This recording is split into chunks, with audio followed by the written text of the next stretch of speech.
Hello everyone, and welcome to Fuzzmaster Games' coverage of the Mists of Pandaria talent changes. In each of these videos, we'll be going over the new talent trees for each class, as well as the level 87 talent, if applicable, using the up-to-date Wowhead talent calculator. In this video, we have Mages. In the level 15 bracket, we have Presence of Mind, Scorch, and Ice Flows. Presence of Mind is on a 1.5 minute cooldown. When activated, your next mage spell with a casting time less than 10 seconds becomes an instant cast spell. Testing note, this spell is not on the global cooldown. Scorch, 40-yard range, 1.5 second cast, scorch the enemy for 930 to 1102 fire damage, can be cast while moving. And Ice Flows, 1 minute cooldown, allows you to move while casting and channeling the next 2 mage spells that have a base cast or channel time less than 4 seconds. The spell may be cast while a cast time spell is in progress, and testing note, this spell is not on the global cooldown. Simple movement purposes, Scorch. You can run around and cast Scorch as much as you want. It's really useful for fire mages, obviously, but just the added mobility, being able to cast Scorch whenever you want for the other specs as well, you gotta go Scorch. You have to go Scorch. Level 30 bracket, we have Temporal Shield, Blazing Speed, and Ice Barrier. Temporal Shield, 3% of base mana, instant cast, 25-second cooldown, and it envelops you in a Temporal Shield for 4 seconds. Damage taken while shielded will be healed back over 6 seconds. Testing note, this spell is not on the global cooldown. Blazing Speed, 25-second cooldown, and it suppresses movement speed slowing effects and increases your movement speed by 150% for 1 second. May only be activated after taking melee or spell hit greater than 2% of your total health, or after you kill an enemy that yields experience or honor. This spell may be cast while a cast time spell is in progress. Testing note, this spell is not on the global cooldown. And Ice Barrier, 3% of base mana, instant cast, 25-second cooldown, instantly shields you, absorbing 4580 plus a certain percent of spell reflect times 4.401 damage. Lasts 1 minute. While the shield holds, spellcasting will not be delayed by damage. It's a power word shield that you get to put on yourself. Blazing Speed has a lot of limitations on it. Temporal Shield, that'll help out the healers a lot, just like Ice Barrier will. Blazing Speed's more, I'm not sold on it, but Temporal Shield, you think you're going to die from a boss, you take the damage, 4 seconds, you get all that damage that was just dealt to you, healed back over 6. For which one I would go with, that's on a 25-second cooldown. Ice Barrier is also on a 25-second cooldown. I would probably go Temporal Shield just because of the heal. Ice Barrier would be better for PvP. So PvP guys, go with Ice Barrier. PvE guys, go with Temporal Shield. In the level 45 bracket, we have Ring of Frost, Ice Ward, and Frostjaw. Ring of Frost is 2% of base mana, 30-yard range, 1.5 second cast, 30-second cooldown, and it summons a Ring of Frost at the target location. Enemies entering the ring will become frozen for 10 seconds, and it lasts 10 seconds, and it has a 10-yard radius. Ice Ward, 1% of base mana, 40-yard range, 20-second cooldown, places an Ice Ward on a friendly target. When an enemy strikes the target, all enemies within 10 yards will become frozen in place for 5 seconds. 1 charge lasts 30 seconds. Frostjaw, 1% of base mana, 30-yard range, 1.5 second cast, 20-second cooldown, silences and freezes the target in place for 8 seconds. Lasts half as long versus player targets. So it's only a 4-second silence and freeze there. Ice Ward, you're giving whoever you're casting it on a non-castable Frost Nova.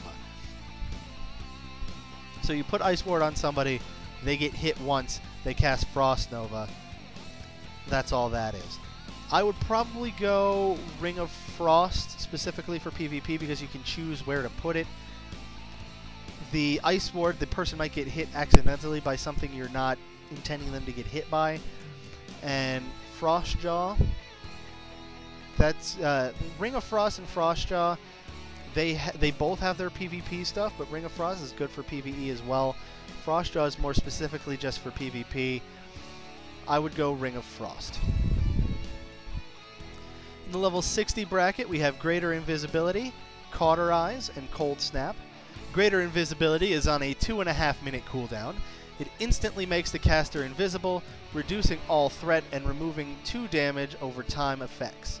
While invisible, you are untargetable by enemies, and it lasts 20 seconds. Invisibility is cancelled if you perform any actions. Whether or not that means running is a different story. Damage taken is reduced by 90% while invisible and for 3 seconds after coming out of invisibility, and it replaces invisibility. Cauterize, which is an attack which would otherwise kill you, will instead bring you to 50% of your maximum health, and you will burn for 40% of your maximum health over the next 6 seconds. Cauterize cannot occur more than once every 2 minutes. And Cold Snap, 3-minute cooldown. When activated, this spell finishes the cooldown of your Ice Block, Frost Nova, and Cone of Cold spell. Instantly restores 30% of your health. This spell is usable while stunned, frozen, incapacitated, feared, or asleep. And testing note, this spell is not on the global cooldown. So, because it's not on the global cooldown, you could say make a macro to Cold Snap and Ice Block, and it would do it both at the same time. Me, personally, I tend to die a lot, so Cauterize would save my ass a couple times as long as the healer's able to keep up with it. I'm also fairly good at, if I'm not dead already, I'm fairly good at running away. So the Greater Invisibility, the make or break for this one is the if you perform any actions. I don't know if that counts casting spells or if it counts any actions. Like if you cast Greater Invisibility and then run, is it going to break the invisibility? If anybody knows, please let me know. So between Cold Snap, it's very situational. Cauterize and Invisibility are better because of the amount of times that I actually die. Cauterize, I'm going to go with Cauterize. Level 75, Nether Tempest, the former Arcane Bomb, Living Bomb, and Frost Bomb. The Nether Tempest costs 1.5% of base mana, 40-yard range, instant cast, and you place a Nether Tempest on the target, which deals 2,784 arcane damage over 12 seconds. Each time Nether Tempest deals damage, an additional 50% of that damage is also dealt to a random target within 10 yards. So, you cast Nether Tempest. It's doing, we'll say, 3,000 damage. Every time it deals that 3,000 damage, one of the targets within range is getting hit for 1,500 of that 3,000 damage.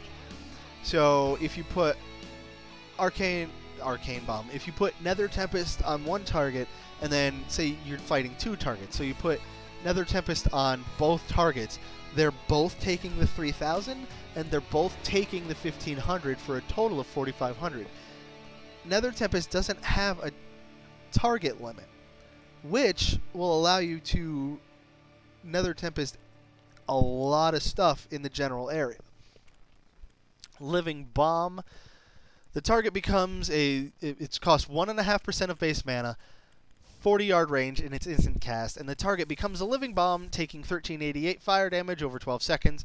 When this effect ends or the target dies, it explodes to deal an additional 1395 fire damage to up to 3 enemies within 10 yards. Limit 3 targets. Testing note, this spell has a 1-second global cooldown. The old incarnation of Living Bomb was the best one, where you could just load everything up with it. Like in ICC, in the Plague Wing, the Geist pulls before you were able to get in there, loading everything up with Living Bomb, and then watching them all explode at roughly the same time was ridiculously fun. If you do that now, I can see it being a little bit overpowered. And Frost Bomb is 1.3% of base mana, 40-yard range, 1.5-second cast, 10-second cooldown, and you place a Frost Bomb on the target. After 6 seconds, the bomb explodes, dealing 2791 frost damage to the primary target and 1396 Frost damage to all other targets within 10 yards. All affected targets, including the primary, are slowed down by 70% for 2 seconds. Frost Bomb's countdown and cooldown are reduced by haste. Frost Bomb's what you're going to want to go to for PvP. Living Bomb is going to have... it has its competition with Nether Tempest, because Nether Tempest doesn't have the target limit, but this one will hit all of those targets. I need to see Nether Tempest in action in an AoE situation where you've got, say, 5 targets and you put Nether Tempest on every one. I want to see how much damage that's actually going to do before I can make a real, like, game-ending decision on Living Bomb versus Nether Tempest. For now, because I am at heart a fire mage, I'm going to go with Living Bomb. At level 90, you get Invocation, Rune of Power, or Incanter's Ward. Invocation, your evocation spell no longer has a cooldown, but you passively regenerate 50% less mana. Completing an evocation causes you to deal 30% increased spell damage for 40 seconds. Rune of Power, 30-yard range, 1.5 second cast, 10-second cooldown. You place a Rune of Power on the ground, which lasts for 1 minute. While standing in that Rune of Power, your mana regen is increased by 100%, and your spell damage is increased by 15%. Only 2 Runes of Power can be placed at one time, and it replaces evocation. And Incanter's Ward, instant 25-second cooldown, places a magical ward on you, absorbing up to 1374 plus spell power times 1.32 damage for 8 seconds. Absorbed damage will restore up to 15% of your maximum mana. When this effect ends, you gain up to 30% increased spell power for 15 seconds based on the absorption used. So you get up to 15% of your base mana, or maximum mana. I'm not too sure on that part, but the 30% damage is always good. But because of these guys replacing evocation... Well, the invocation doesn't necessarily replace evocate, but with this replacing evocation, and the fact that when you're standing in it, your damage is already increased, and it's on a 1 minute cooldown. No, wait, hang on. Sorry, I read the wrong thing. This is on a 10-second cooldown. Your Rune of Power, you stand there for a minute. You put the rune... You have constant 15% damage and 100% increased mana regen on the ground at once. So say you Rune of Power and you Rune of Power again. If they stack, that is amazing. Between the 3 of these, I'm going to go with Rune of Power, especially if they stack. Then you pop down to the level 87 spell, which would be Alter Time. 1% of base mana, 3-minute cooldown, and you alter the fabric of time, causing the caster to return to their current location, which is the one that you're at when you first cast that spell, health, mana, and conditions after 4 seconds. Effect is negated if the caster dies within the 4 seconds before the effect occurs or moves too far away. So you don't want to pop Alter Time and then run away, because then you won't get the benefit. But what this is say you take a lot of damage, or say you know you're going to take a lot of damage. You pop the Alter Time, you take all that damage, and then you just go back in time to whenever the cooldown... sorry, I read the word cooldown and I said cooldown. Disregard that. You go back in time to before you took the damage, and then you can just continue leisurely. What's really going to make this ability is if it refreshes cooldowns.